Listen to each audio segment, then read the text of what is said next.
हिंदू धर्म की त्रिमूर्ति ब्रह्मा विष्णु महेश को सारा संसार जानता है। एक और ब्रह्मा जी जिन्हें इस सृष्टि का रचनाकार मानते हैं, तो दूसरी ओर विष्णु जी संसार को पालने वाले हैं। लेकिन महेश यानी कि भगवान शिव को विनाशकारी माना जाता है, क्योंकि पृथ्वी पर पाप बढ़ जाने पर वे अपना रौद्र रूप दिखाते हैं। इस बात में कोई दो राय नहीं है कि भगवान विष्णु एवं भगवान शंकर के भारत ही क्या, दुनिया भर के कई प्राचीन एवं माननीय मंदिर हैं। वे मंदिर या तो स्वयं उनके नाम से है या फिर उनसे जुड़े किसी अवतार के लिए समर्पित है, जैसे कि श्री कृष्ण मंदिर, श्री राम मंदिर, भैरव मंदिर। लेकिन ब्रह्मा जी के मंदिर आपको पूरे विश्व में केवल 3 ही मिलेंगे। ऐसा क्यों? ब्रह्मा जी जिन्होंने इस दुनिया को आकार दिया, ये वे महान देव हैं जिनके कारण इस सृष्टि को एक रूप मिला है। ब्रह्मा जी ने ही हमें 4 वेदों का ज्ञान दिया। हिंदू धर्म के अनुसार उनके शारीरिक संरचना बेहद अलग है। 4 चेहरे और 4 हाथ एवं चारों हाथों में एक एक वेद लिए ब्रह्मा जी अपने भक्तों का उद्धार करते हैं। लेकिन इस देव की कोई पूजा क्यों नहीं करता?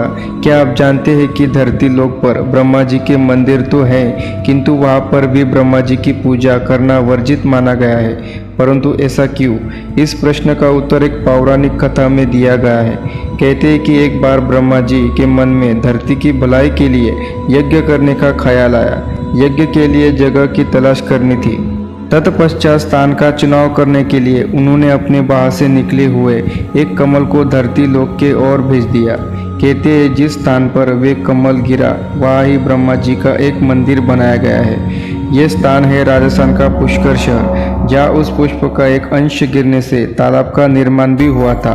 आज के युग में इस मंदिर को जगत पिता ब्रह्मा मंदिर के नाम से जाना जाता है, जहाँ श्रद्धालुओं की लंबी कतारें देखी जा सकती है। लेकिन फिर भी कोई ब्रह्मा जी की पूजा नहीं करता। प्रत्येक वर्ष कार्तिक पूर्णिमा पर इस मंदिर के आसपास बड़े स्तर पर मेला लगता है। कथा के आगे के चरण में ऐसा कहा गया है कि ब्रह्मा जी द्वारा 3 बूंदें धरती लोक पर फेंकी गई थी, जिसमें से एक पुष्कर स्थान पर गिरी। अब स्थान का चुनाव करने के बाद ब्रह्मा जी यज्ञ के लिए ठीक उसी स्थान पहुँचे जहाँ पुष्प गिरा था। लेकिन उनकी पत्नी सावित्री वक्त पर नहीं पहुँच पाई। ब्रह्मा जी ने ध्यान दिया कि यज्ञ का समय तो निकल रहा है, यदि सही समय पर आरंभ नहीं किया तो उसका असर अच्छा कैसे होगा। परंतु उन्हें यज्ञ के लिए एक स्त्री की आवश्यकता थी, इसलिए उन्होंने एक स्थानीय ग्वालबाला से शादी कर ली और यज्ञ में बैठ गए।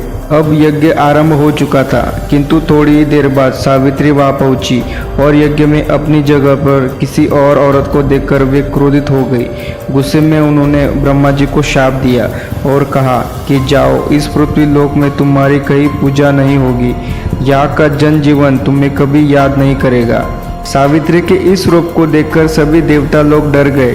उन्होंने उनसे विनती की कि कृपया अपना शाप वापस ले लीजिए, लेकिन क्रोध से पूरित सावित्री ने उनकी बात नहीं मानी। जब कुछ समय के पश्चात उनका गुस्सा ठंडा हुआ तो उन्होंने कहा कि इस धरती पर सिर्फ पुष्कर में आपकी पूजा होगी।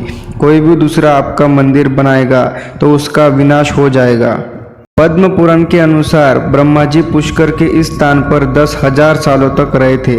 इन सालों में उन्होंने पूरे सृष्टि की रचना की। जब पूरी रचना हो गई तो सृष्टि के विकास के लिए उन्होंने 5 दिनों तक यज्ञ किया था।